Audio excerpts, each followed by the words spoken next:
Mga kababayan, tayo po ay araw ng linggo sa ngayon. At ngayon, dahil araw ng linggo, yun ay banal na araw sa halos lahat ng mga Kristiyano. At nais natin maibigay hugay sa Panginoon yung kabanalan na araw nito sa pamamagitan ng pagsisiwalat ng kung anong mga kasamaan ang ginawa sa ating bayan. Ang pakay dito, una ay ipinagdadasal ko sa Panginoon na mula ngayon ay mabibigyan na ng karampatang tulong ang Pilipinas laban sa mga magnanakaw ng ating buto, magnanakaw ng ating pera, magnanakaw ng ating puri, at magnanakaw sa lahat ng mga sinasabi na lang nila. So sa ngayon, ang ating pag-uusapan ay patungkol po sa tanong, totoo ba talaga na may ebidensya laban sa pangungulimbat ng buto natin na kung saan lumabas noong May 9, 2022 ang buto ng Smartmatic ang nabilang at hindi ang buto ng mga mamamayan sa bawat presinto mula sa Apari hanggang Tawi-Tawi hanggat sa overseas na mga boto natin. So, kailangan pa ba natin dito pag-usapan? Ang sagot, simple lang, kailangan natin pag-usapan at lalo na ngayon na matahimik pa rin sila, nakakabingi ang katahimikan na nangyayari sa ating kapaligiran. Ang pinaka-problema dito, yung katahimikan na yan ay nanggagaling mismo sa mga opisyal ng bayan na kung saan sa kamay nila nakalagay ang obligasyon sa paghahanap ng katarungan, paghahanap ng kung sino may kasalanan at pag-alam kung talaga bang may nakawan na nangyari sa ating mga buto. Bayan, ang kalayaan o kinabukasan o ang asenso ng Pilipinas o ng anumang bayan ay nakasandal po sa kung ano ang resulta ng ating boto. Kung diyan nagsimula ang lahat, paano kaya mangyayari sa bayan natin kung pati boto natin ay nakawin? Walang ang halaga sa pera yan. Pero ang resulta yan, higit pa sa pera ang magiging dulot na kasiraan sa ating lahat, sa ating bayan. Nakakalungkot na kahit kapwa ko vlogger ay wala na rin gana magpalabas ng istorya tungkol sa nangyayari sa Comelec. Ano na nangyayari sa ating mga values? Ano na nangyayari sa ating pagbibigay-pugay sa lahat ng mga usaping marangal? Bayan ko, isang napakalaking paglalapastangan at pagkikrimen at isang malaking katraiduran. Masigit pa sa pagtatraidor mo, sa pagbebenta mo ng ating West Philippine Sea doon sa China. Mas matindi pa po ito. Mas matindi pa itong ginagawa niyong pagnanakaw sa buto ng bayan kaysa pagnanakaw ni dating President Marcos na matanda ng $25 billion mula sa kaban ng bayan. Bayan, pera pag ninakaw, pera lang yan. Kaya nating bawiin yan. Pero ang kinabukasan na ninakaw mo ngayon ay hindi na maibabalik pa para mabago mo ang guhit ng tadhana ng buong mamamayan, buong Pilipino, lahat. Kaya pag-usapan natin po, ilalabas ko po ang mga sa tingin ko pinakamatibay na ebidensya para naman mapukaw natin ang damdamin ng lahat ng mga opisyal. Kasama na dyan yung Commission on Elections, mga commissioners at chairman nila na halatang halata na sila ay umaakto ayon sa utos o kumpasi ni Lisa Araneta Marcos at ni BBM. Nakakalungkot. Meron tayong nilagay sa Commission on Election na kung saan ang kanilang pangunahin nila na tinatawag na obligasyon ay para pangalagaan ang kapangyarihan at karapatan ng mga mamayan patungkol sa pagbubuto. Pero ano nangyari? Wala. Kaya po, hinihimo ko kayo na nakikinig dito, i-share ninyo para mas maraming makakaalam ng totoong mga ebidensya na solid para maipatunayan na yung nakaraang nang nangyayari na eleksyon noong May 9, 2022 ay inalipusta nila ang kinabukasan ng ating bayan. Hindi lang ng bayan, ng ating kabataan at mga magiging apo ng ating kabataan. Hindi na natin maibalik pa yun. Kaya ito ngayon, tingnan ninyo. Magsimula ko sa pagpresenta ng tinatawag na Senate Resolution ni Coco Pimentel. Basahin natin ang Senate Resolution ni Coco Pimentel na kung saan ay hinihingi niya sa Senate Committee on Electoral Reforms na imbestigahan itong nangyayari na gumamit lamang ng isang IP address ang COMELEC para naman mabilang ang boto ng mga kandidato noong nakaraang 2022 May 9 election.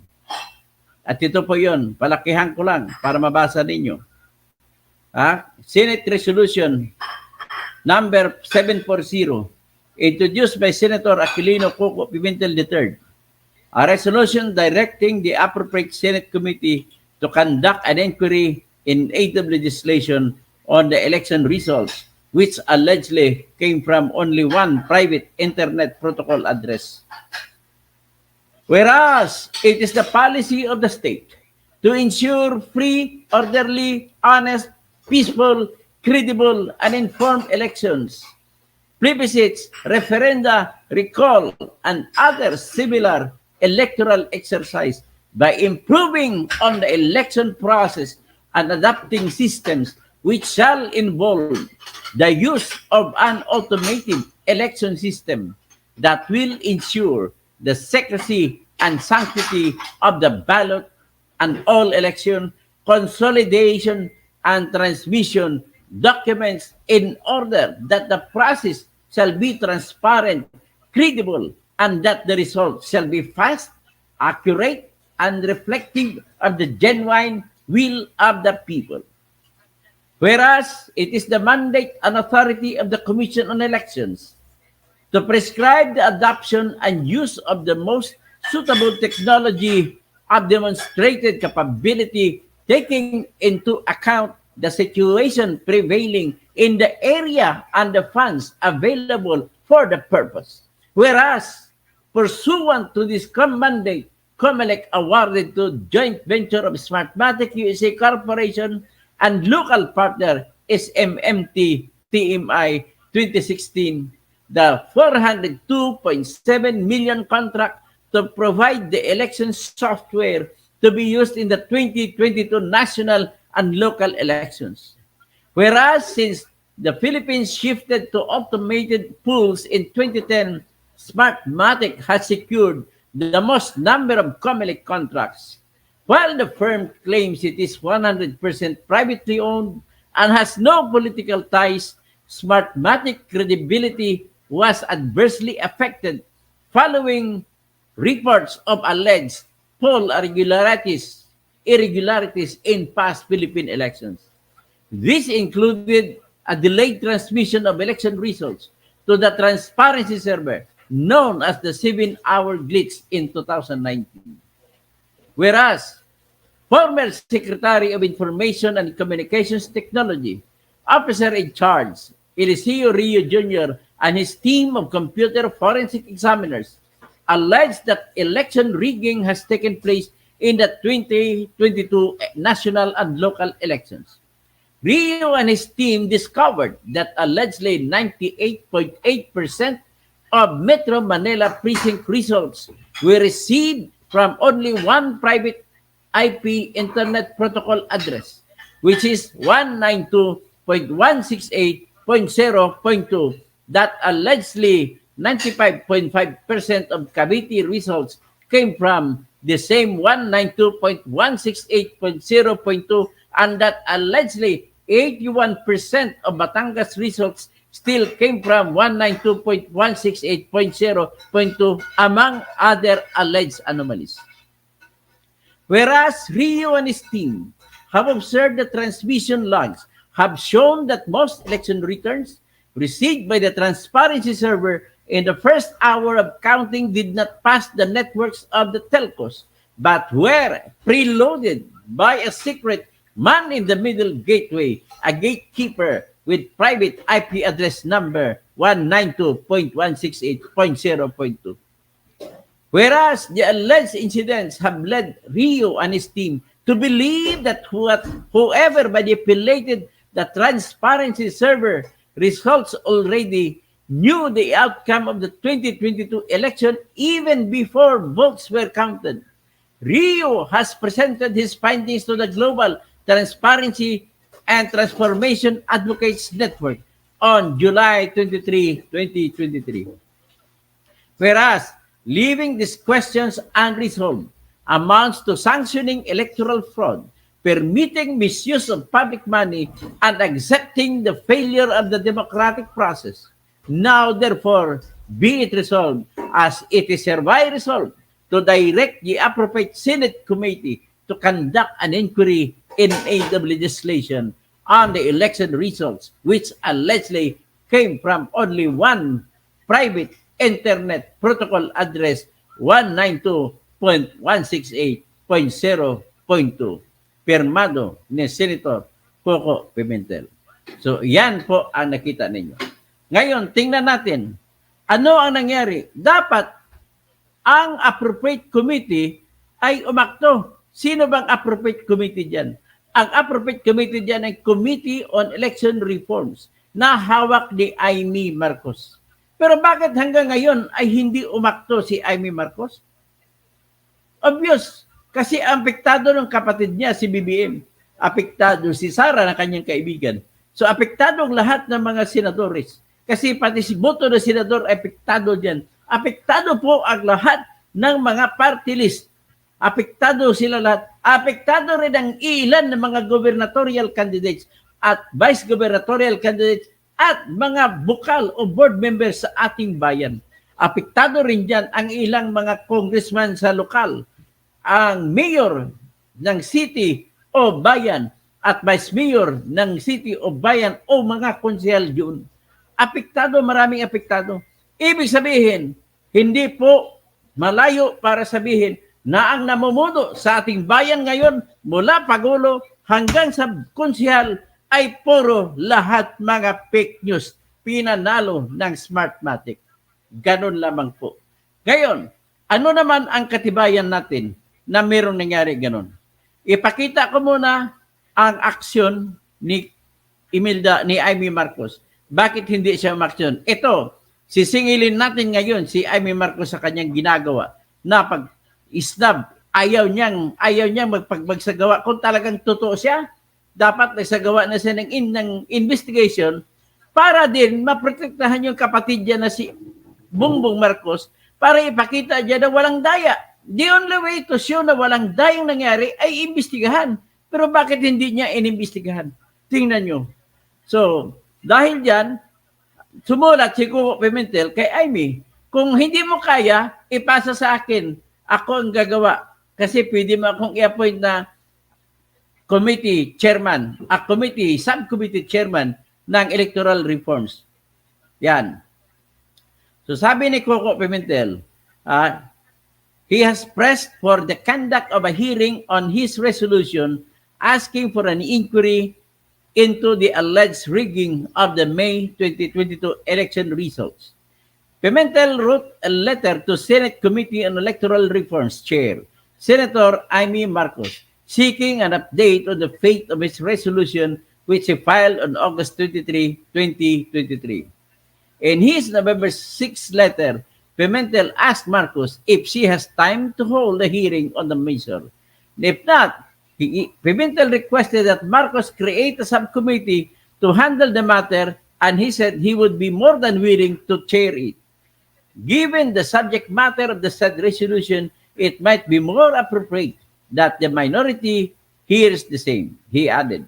Marcos is the sister of President Ferdinand Marcos Jr., who won the 2022 elections. Lawyer Dino De Leon posted a copy of Pimentel's letter online and expressed his support for it. There must really be an investigation into these very serious allegations. against the credibility of our entire elections, De Leon said. In his resolution seeking the proof on the May 2022 elections, Pimentel cited the allegations of former Information and Communications Technology Secretary Eliseo Rio Jr. and his team of computer forensic examiners that the results were rigged. He cited their claim that the results from many of the areas came from only one private internet protocol address. They also said that the transmission logs showed that most of the election returns received by the transparency server in the first hour of counting did not pass the network of telcos but were preloaded by a gatekeeper with private IP address 192.168.0.2. This led them to believe that whoever manipulated the transparency survey results already knew the outcome of the May 2022 elections before the votes were counted. Leaving these questions unresolved amounts to sanctioning electoral fraud, permitting misuse of public money, and accepting the failure of the democratic process, Pimentel said. So, yan po. So, ngayon, bigyan natin ng buhay itong aligasyon na ito. Anong gagawin natin ngayon? Ipakita ko ang talagang analysis, pagpresenta ng proof beyond reasonable doubt. At ito po ay ginawa na po ni retired General Eliseo Rio Jr. Ngayon, dahil medyo technical ang pagkasabi niya, post ko palagi at tatagalugin ko at ipapaliwanag ko sa lahat. Okay? So ito na po yun. Are hard evidences that will prove beyond reasonable doubt that the 2022 election was rigged, and all of these evidences came from the website of COMELEC itself. Okay, bago natin ituloy, ang sabi ni General Eliseo Rio dito, may mga ebidensya na matibay na nanggaling mismo sa website ng COMELEC na magpapatunay na talagang may dayaan nangyari. So, pakinggan natin ang kanyang explanation. Ang una niyang pinipresenta rito ay ang pinresenta ng COMELEC na tinatag na transmission in the first hour of May 9, 2022 elections. Pakinggan natin. This list of VCM received during the first hour of transmission on May 9, 2022 was posted in the website of COMELEC. And notice that the very first election return, or ER, was received by the transparent server from clustered precinct ID number 310-839. Okay, bago magpatuloy, ang nag-umpisa siya sa kwento na pinipresenta niya yung nanggaling mismo sa COMELEC na tinatag nila na list of VCM received during the first hour of transmission May 9, 2022. So pinakita niya, binilugan niya kung anong oras natanggap ng COMELEC computers ko yung unang resulta. Ayan, 7:08 and 50 seconds. On 7:08 p.m. and 50 seconds. But in the transmission log of Globe, note, dito, pinipresenta ni General Eliseo Rio ang detalye na nakuha sa Globe Telco na binigay ng COMELEC sa website ay ito. Kumbaga, lumalabas po. Ang sa Globe, lumalabas sa record ng Globe na binigay sa COMELEC na record naman na pinost naman ng COMELEC sa website, lumalabas po na 1:15 pa lang ng hapon ay nagpapadala na ng resulta ang Globe. Okay? Ang problema nito, hindi natin malaman kung sino tumanggap. O ito yon. Is that the first transmission was done on 1:15 p.m.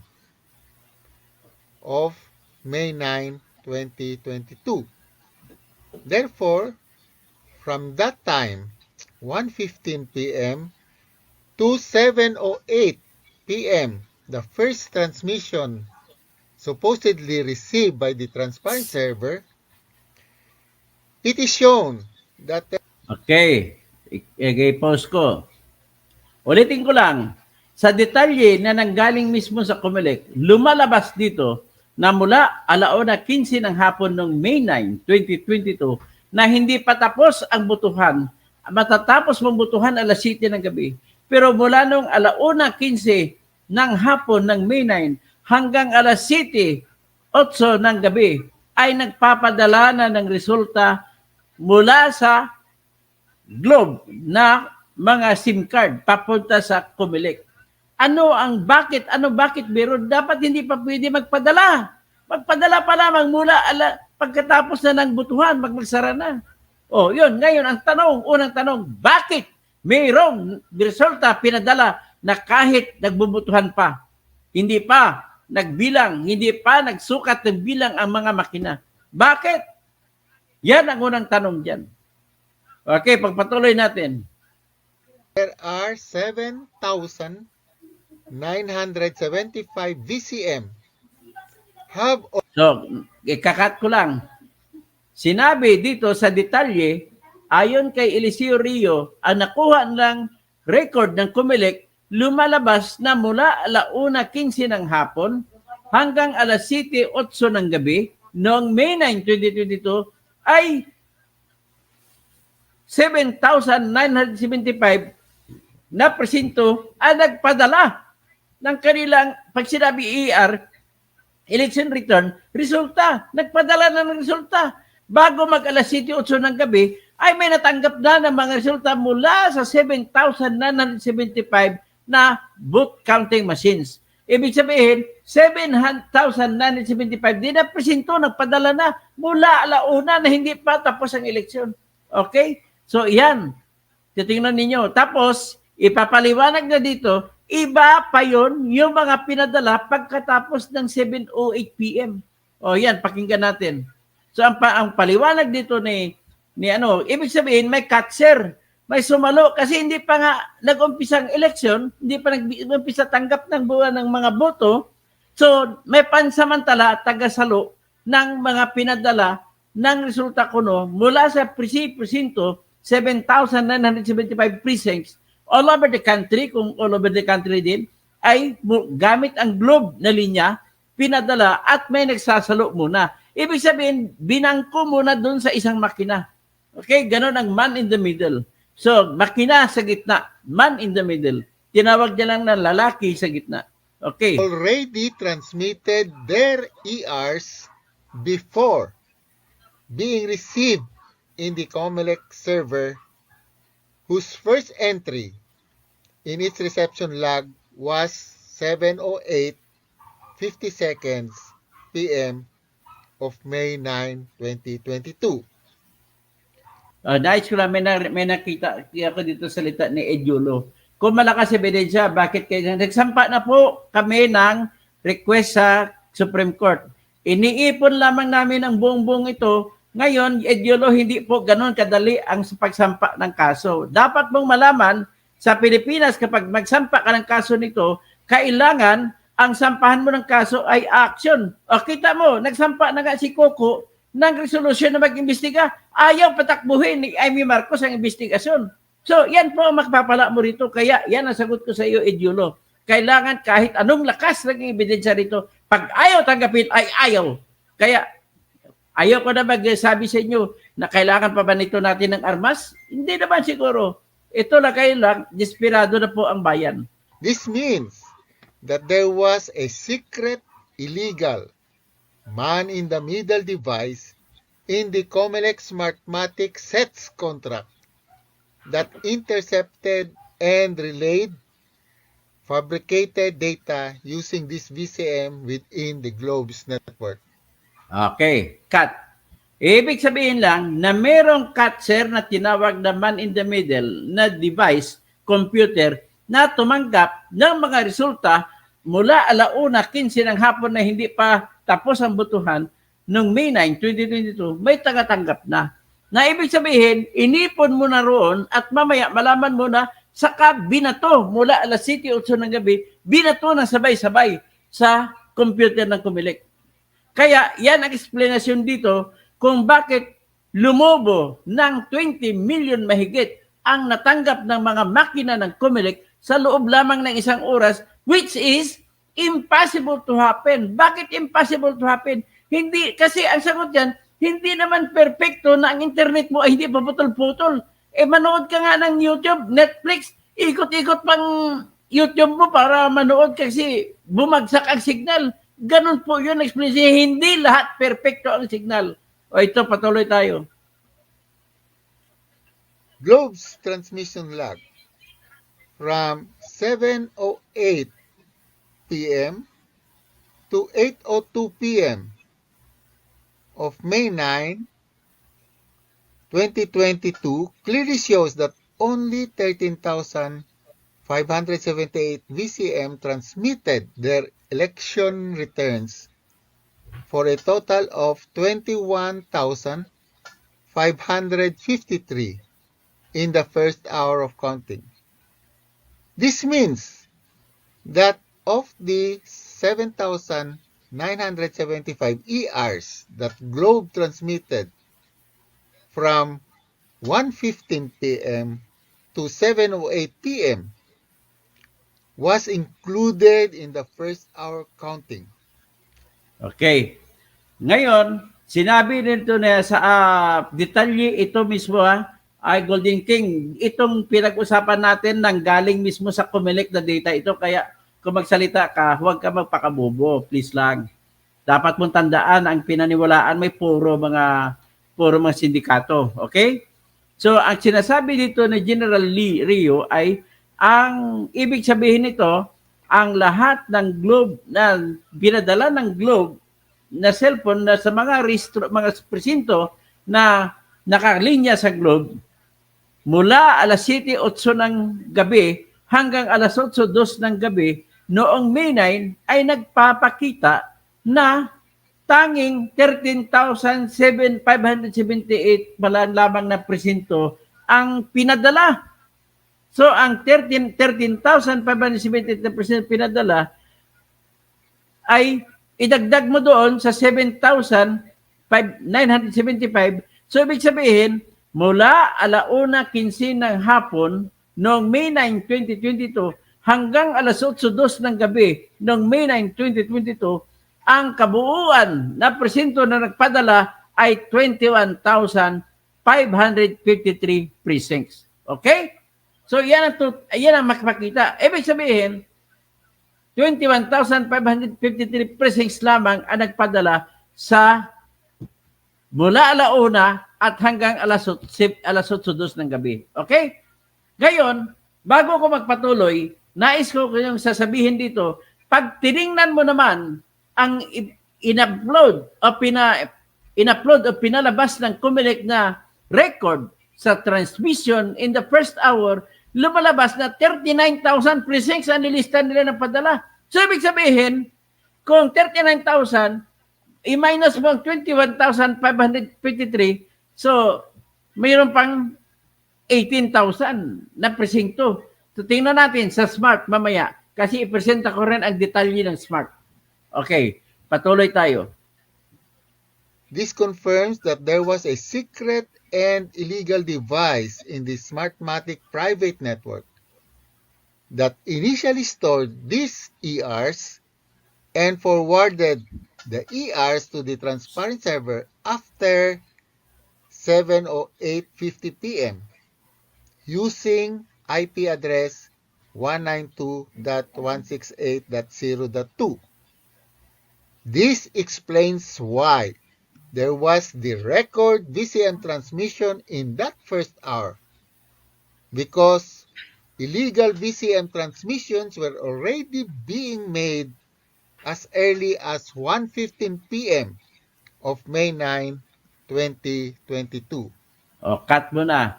So, ang ibig sabihin dito ni General Eliseo Rio na isang expert na information and communication technology ay sinabi niya na ang ibig sabihin, ito pala ang nagpapaliwanag kung bakit napakalaki ang pinadalang resulta 20 million mahigit sa loob ng isang oras lamang. Kaya pala may nakadeposito, nakapundo na, nakabangko na mga resulta na mula sa 13,578 presinto, 7,975 precincts. Nakabangko na doon sa isang computer nang tawag niya man in the middle.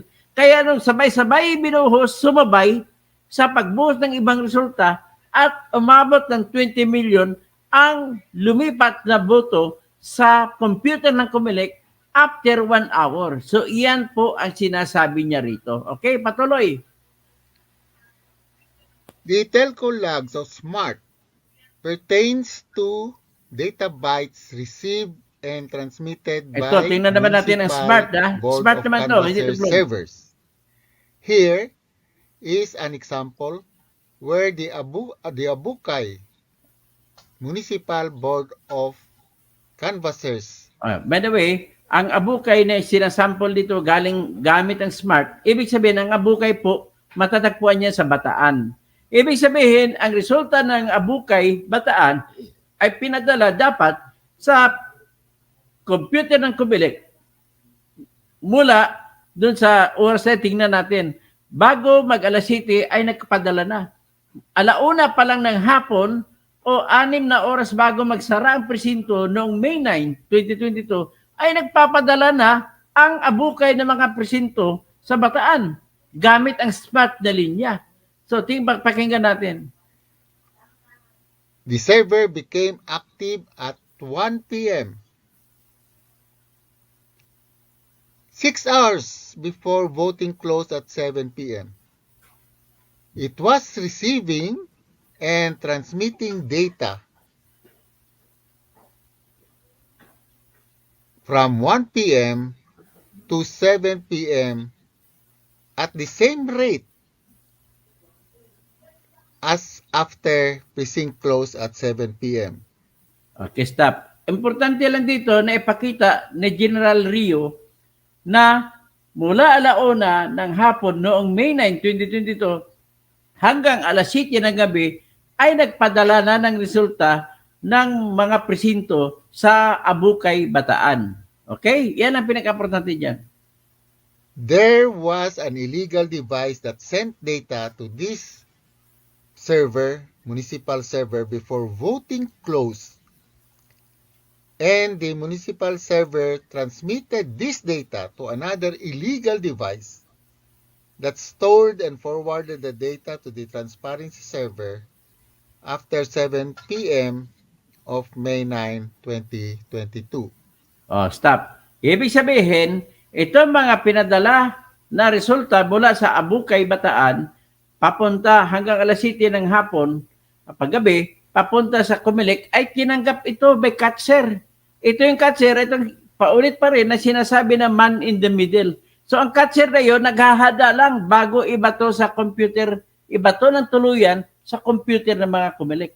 Yan po. Ito naman ang pangalawang example. Ito naman po yung mga natanggap mula alas 2 ng hapon hanggang alas 7 ng gabi mula naman sa mga presinto sa Agoncillo, Batangas. Ito naman, makinig kayo. Here is another example from the Agoncillo Municipal Board of Canvasser server. No? It became active at 2 p.m., 5 hours before voting closed at 7 p.m. It was receiving and transmitting data from 2 p.m. to 7 p.m. at the same rate as after precinct close at 7 p.m. So ulitin ko lang, ibig sabihin, pinakita ni General Rio na mula alas 2 ng hapon hanggang alas 7 ng gabi, ang mga boto galing sa Agoncillo, Batangas ay naipadala na wali patapos ang botohan. Alas 7 pala magsasara ang mga presinto. O patuloy tayo. This again is another proof of that illegal device. Another example. O dito naman tayo sa Aguo, La Union. O mga kabunyog ko dyan sa La Union. Kay Imar Nibal. O makinig kayo. Ito naman po, mula alauna ng hapon hanggang alas 7 ng hapon o ng gabi, dyan sa Aguo, ay nagpadala na ng resulta sa Comelec. May tagasalo lang at binangko lang doon. Ito naman, iyan naman din ang man in the middle. O is makinig, the tingnan natin. Agoo Municipal Board of Canvassers server, which became active at 1 p.m., 6 hours before voting closed at 7 p.m. It was receiving and transmitting data from 1 p.m. to 7 p.m. at the same rate as after precinct closed at 7 p.m.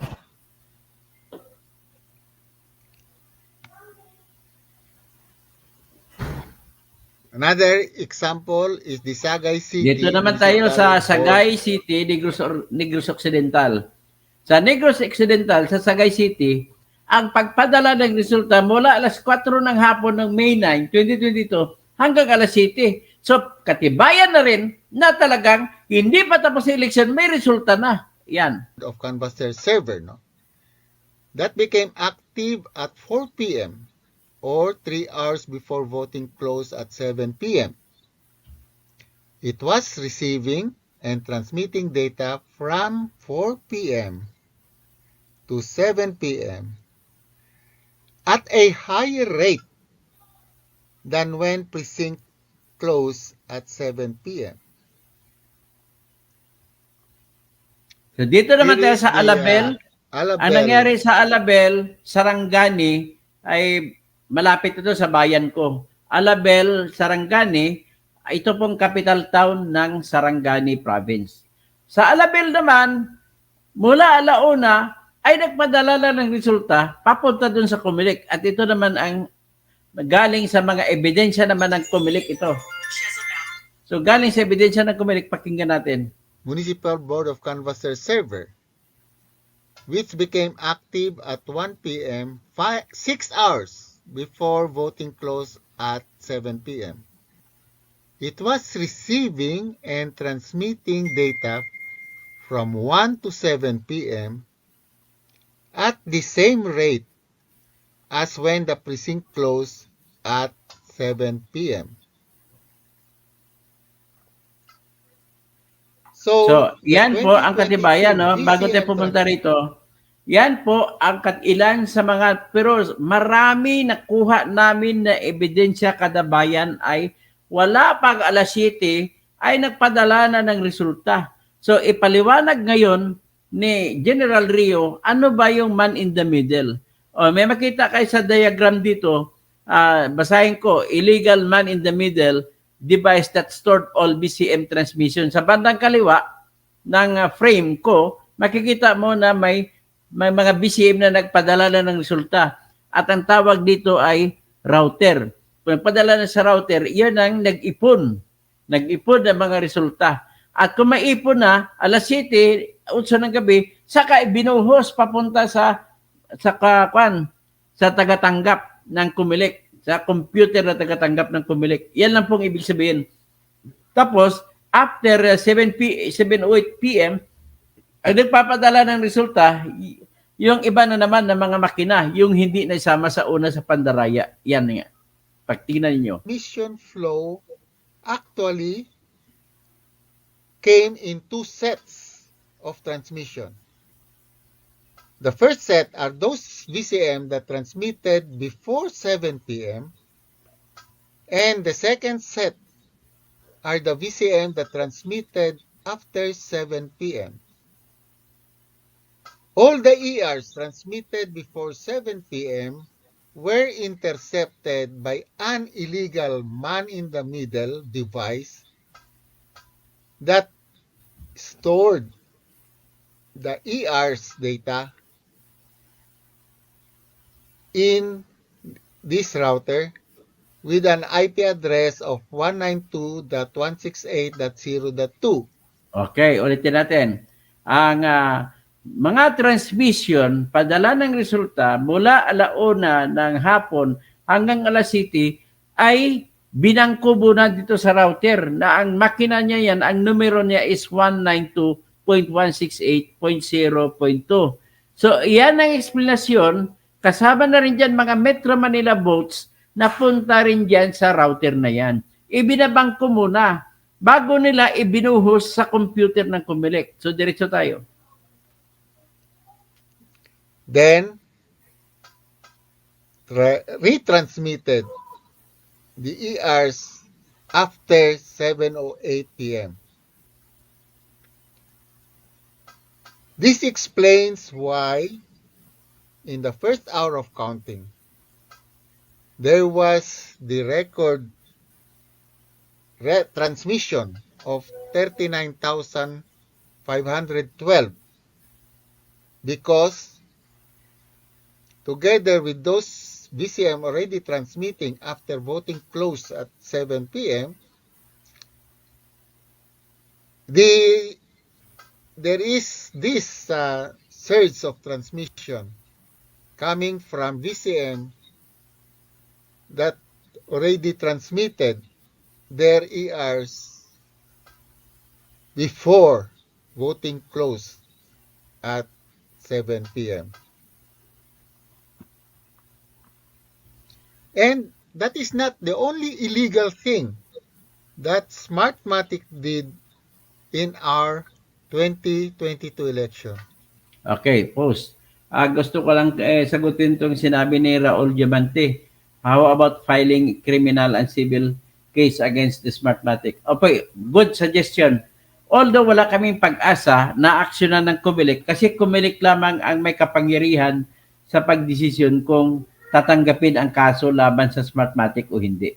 So, tingnan natin. Pero kahit si aksyonan nila na bawalan nila, magsasampa, i-prepare ko na po ang kaso at magsasampa na doon sa COMELEC. Ngayon, in the same manner, yung nagpadala sa akin na mensahe na gusto sumali sa civil cases, sampa, magpadala din kayo ulit kung sino pang gusto sumama at isasama ko sa kaso sa criminal cases laban dito sa Smartmatic. Dapat nga kasama pang COMELEC dito. Isama natin ang chairman ng COMELEC dati nung panahon na yon. Yung lahat ng opisyal ng COMELEC sa panahon na isama natin. Ito, patuloy tayo.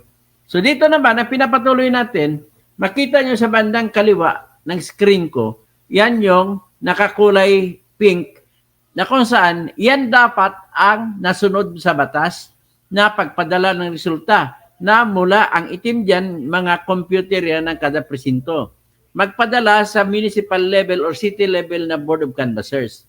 At mula sa city level na Board of Canvassers, kung matapos nila itatali ang boto at maproklama ang mayor, vice mayor at mga konsyal, ipapadala na nila ang natali na boto papunta sa probinsya.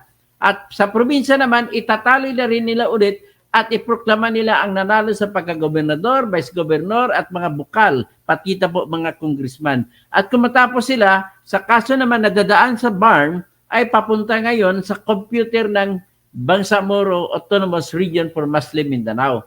At mula dyan, pero kung hindi sa BARM ang eleksyon, didirekta sa national level ang computer. Ganun po. Pero ang ginawa ng Smartmatic, itong bandang kanan na kulay puti. Tingnan ninyo. Makita niyo, mula sa presinto, ang ginawa nila, mula sa presinto, mga boto, ay ipinasa muna doon sa router. Pagtapos mula sa router, iba nito naman sa municipal level na Board of Canvassers. So pagkatapos, ang Municipal Board of Canvassers ay hindi magpadala sa provincial level direkta ng mga makina, kundi pupunta mo na, babalik na naman sa router na 192.168.0.2 at ibabato uli ng router papunta sa probinsya ng mga computer. Tapos mula sa probinsya, pag matapos tali ng probinsya na computer, hindi siya dumidirekta papunta sa regional o national. Babalik naman siya, ibato na naman niya ulit sa router na 192.168.0.2 at mula sa router, tsaka ibato sa national o regional level sa BARM. Okay? Yan po ang ginawa nila. Pakinggan ninyo. This list of VCM received during the first hour of transmission on May 9, 2022 was posted in the website of COMELEC. And notice that the very first election return, or ER, was received by the transparent server from clustered precinct ID number 310-839 on 7 7:08 p.m. and 50 seconds. But in the transmission log of Globe, notice that the first transmission was done on 1:15 p.m. of May 9, 2022. Therefore, from that time, 1:15 p.m. to 7:08 p.m., the first transmission supposedly received by the transparent server, it is shown that there are 7,975 VCM have already transmitted their ERs before being received in the COMELEC server, whose first entry in its reception log was 7:08 50 seconds p.m. of May 9, 2022. This means that there was a secret, illegal, man-in-the-middle device in the COMELEC Smartmatic SETS contract that intercepted and relayed fabricated data using this VCM within the Globe's network. Globe's transmission log from 7:08 p.m. to 8:02 p.m. of May 9, 2022 clearly shows that only 13,578 VCM transmitted their election returns for a total of 21,553 in the first hour of counting. This means that of the 7,975 ERs that Globe transmitted from 1:15 p.m. to 7:08 p.m. was included in the first hour counting. This confirms that there was a secret and illegal device in the Smartmatic private network that initially stored these ERs and forwarded the ERs to the transparent server after 7:08:50 p.m. using IP address 192.168.0.2. This explains why there was the record VCM transmission in that first hour, because illegal VCM transmissions were already being made as early as 1:15 p.m. of May 9, 2022. The telco logs of SMART pertains to data bytes received and transmitted by Municipal Board of Canvassers servers. Here is an example where the Abukay Municipal Board of Canvassers,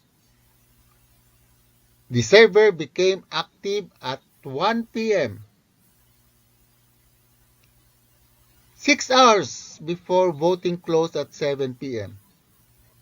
It was receiving and transmitting data from 1 p.m. to 7 p.m.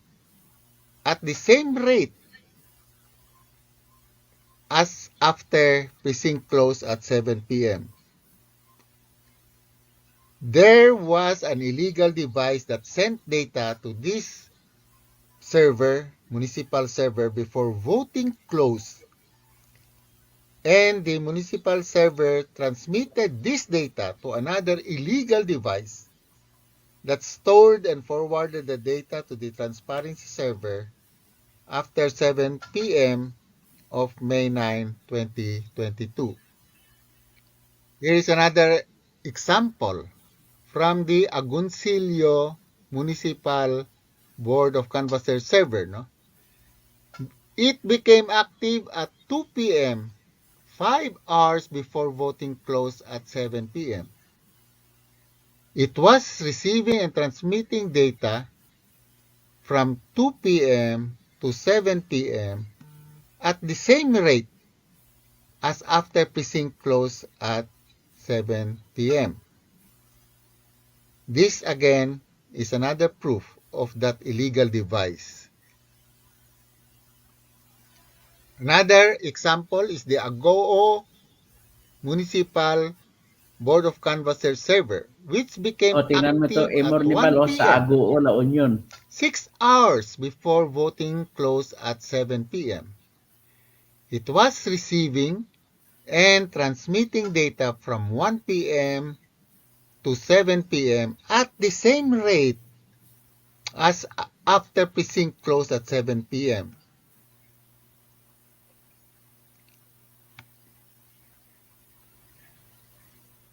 Another example is the Sagay City Municipal Board of Canvassers server, that became active at 4 p.m. or 3 hours before voting closed at 7 p.m. It was receiving and transmitting data from 4 p.m. to 7 p.m.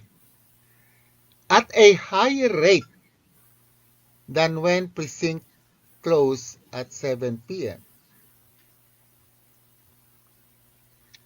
Here is the Alabel Municipal Board of Canvassers server, which became active at 1 p.m. 6 hours before voting closed at 7 p.m. It was receiving and transmitting data from 1 to 7 p.m. at the same rate as when the precinct closed at 7 p.m. So, the 2022 VCM transmission flow actually came in 2 sets of transmission. The first set are those VCM that transmitted before 7 p.m. and the second set are the VCM that transmitted after 7 p.m. All the ERs transmitted before 7 p.m. were intercepted by an illegal man-in-the-middle device that stored the ER's data in this router with an IP address of 192.168.0.2. Then retransmitted the ERs after 7:08 p.m. This explains why in the first hour of counting, there was the record transmission of 39,512 because together with those VCM already transmitting after voting closed at 7 p.m., there is this surge of transmission coming from VCM that already transmitted their ERs before voting closed at 7 p.m. And that is not the only illegal thing that Smartmatic did in our 2022 election. In the Consolidated Canvassing System or CCS transmission flow, the law RA 9369 mandates, and it is also in the Secure Electronic Transmission Service contract between COMELEC and Smartmatic, which mandate that a ladderized system of transmission must be made, which means that from the precinct level, the ERs, the election returns, will be transmitted directly to the municipal level, and the municipal level will transmit their certificate of canvass directly to the provincial level, to the regional level, up to the national level. Sige, sa tingin ko, paulit-ulit lang yan. Tama yung tanong ni Arthur Quijano na pwede na magamit ito, magsasampa po ko sa Supreme Court ng petition na tanggalin na ang tinatawag na automated counting. Gawin na lang natin ang hybrid. Yan ang aming petition, no? Gusto ko para malakas ang pangatlong kaso naman ito, para lalakas ang petition, at i-email nyo ako sa totocausing@yahoo.com kung sino ang gustong sumali para isampa sa Supreme Court ang paghiling ng mamamayan na tanggalin na ang automatic counting system. Ang gawin natin is kasi pag dahil sa automatic counting system, ang nangyari, ginagawa ng Smartmatic, nagagawin din ng Miro, alauna pa lang ng hapon sa election ay magpapadala ng resulta at ipunin at sabay-sabay ibuhos pagdating ng alas 7 ng gabi papunta sa computer ng COMELEC. Ayaw natin maulit ito. Kaya kailangan natanggalin na yung ang automated counting para matanggalan sila ng pagkakataon na gagamitin nila yun na magpadala ng resulta mula alauna o alas 2 ng hapon papunta sa man in the middle na taga-cuts, taga-salo na makina na may numero na 192.168.0.2. So, ganun po ang gagawin natin. No?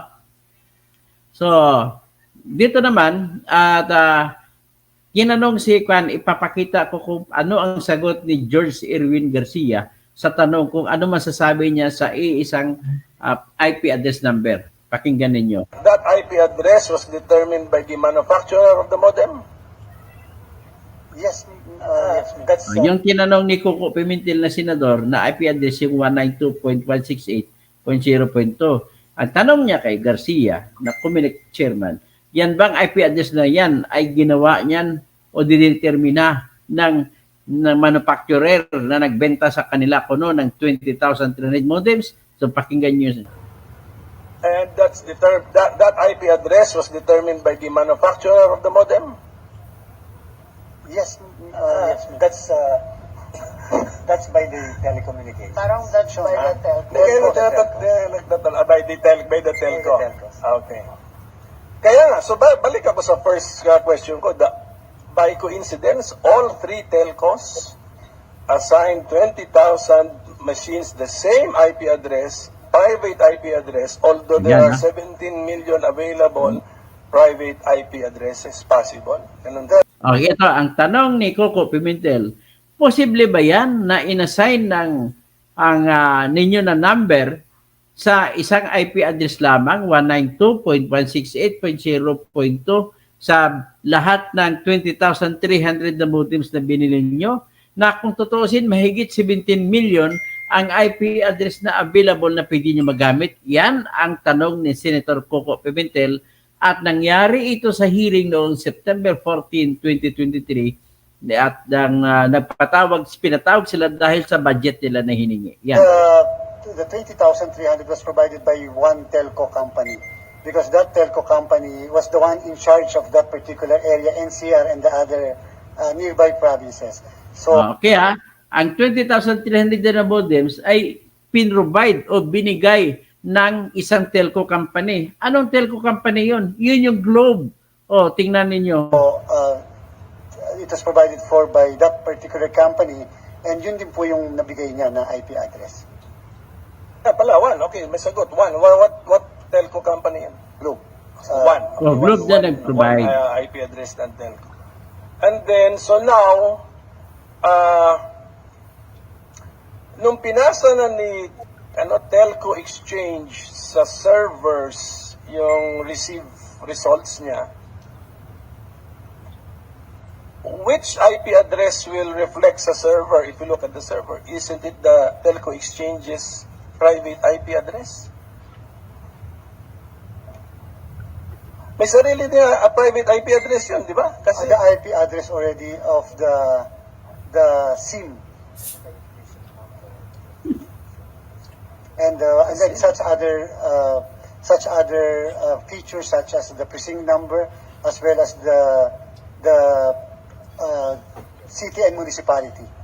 hindi kasi yung raw files yata nanggaling sa ating transparency server eh. Yun yung doon nila na trace back. Doon nila na trace back si one private IP address. And since no touch si vote counting machine sa transparency server, hindi siya dumiretso dun eh. Si Telco Exchange ang dumiretso. So that recurring private IP address must have been the Telco Exchange's private IP address. Tama ba, Commissioner? That's correct, Mr. Senator, because that's part of the NAT, or Network Access Translation. So, that is being assigned by the telcos.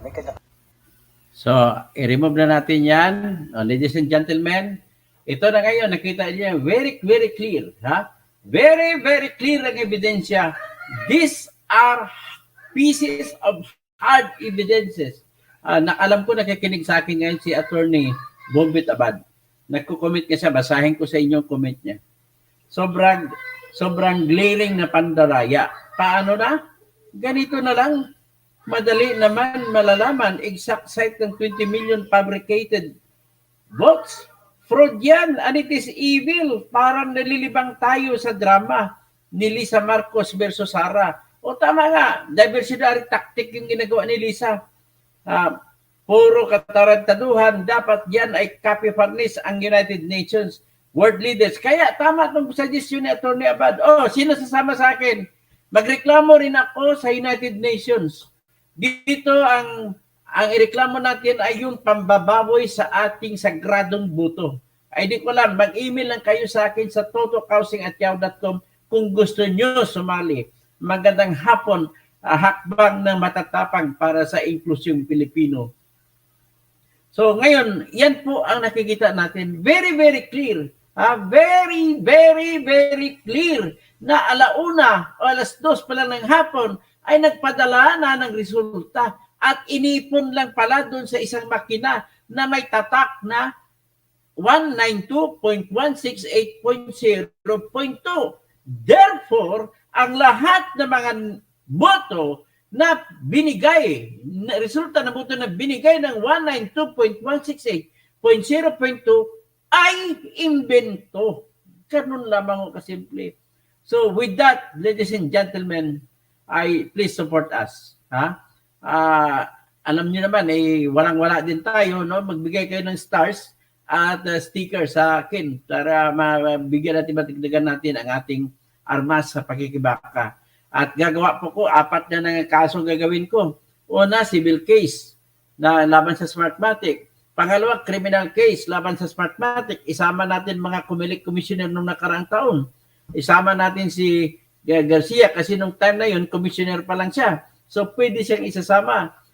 Ang importante nito sa pagkaso ay para matatakot natin sila na huwag na nilang gawin sa 2025 election ang ginawa nila nitong 2022. At kakasuhan na rin natin sila sa Supreme Court na kung saan hihingiin natin sa Supreme Court na huwag nang gumamit ng tinatawag na automated election counting system. Kundi mano-mano na lang para una, makasave tayo ng 18 billion pesos. Pangalawa ay hindi natin malalaman kung paano tumatakbo ang pagbibilang kaya madali tayong maluloko. At kung kaya man alamin ng mga eksperto sa IT, malalaman na lamang pagtapos ng butuhan at malalaman lamang kung ipakita nila sa publiko, kagaya nito, in-upload nila sa website ang lahat ng talaan, pagpadala ng mga detalye mula sa isang computer, papunta sa isang computer. So, ang panglima ay ating sampahan ng impeachment. Gagawa ko ng impeachment complaint, kailangan ko ang inyong suporta. Mag-email kayo sa akin sa totokausing@yahoo.com. Sumali kayo, ibigay yung full name ninyo, address, makaasa kayo na hindi ko ibibigay kahit kinunuman. Ako lang nakakaalam niyan. At magbigay din po kayo ng inyong ID at ilalagay ko doon para marami tayo nagsasampa. At makikita ng mga korte na maraming tao, kung milyon-milyon tayo ang sumusuporta sa ating kasong ito, ay sigurado ako wala ng rason para hindi papayag ang Supreme Court na gagawin na ng hybrid ang ating eleksyon. So with that, ladies and gentlemen, I want to take a few rest now kasi papunta pa ako sa simbahan, magdasal muna ako. Si Superman C, thank you po sa inyong pagbigay ng stars at pagiging administrator kasi alam mo na istorbo yung Golden King na yun. So maraming salamat po si Gregorio Babaran. Hindi na muna ako siya mababasa sa inyo lahat at hindi ko kayang basahin kayo sa dami ninyo. Anyway, what is important is nandito kayo lahat at nais ko lang bigyan ng kahulugan. Ang aking background ngayon ay sadya kong ginawa yan. Nagpapakita ng BRP Sierra Madre na siyang barko na lumang-luma na at any given time, at any time, pwede mag-collapse yan. At kung mag-collapse yan, wasak na ang depensa ng Pilipinas laban sa Chinese. So, iyan po ang ating depensa. So, ngayon, kung bakit ko pinapakita ang lumang-lumang barko, ay pinapakita lang yan kung gaano kabulok ang sistema sa Pilipinas. Yan po ang nagre-representa ng kabulukan sa buong Pilipinas. At kung alam nyo, ang Sierra Madre po ay tinatag na dugtong-dugtong na bundok yan. Mula Ilocos, papunta, dadaan pa yan sa Cordillera, papunta sa Bicol.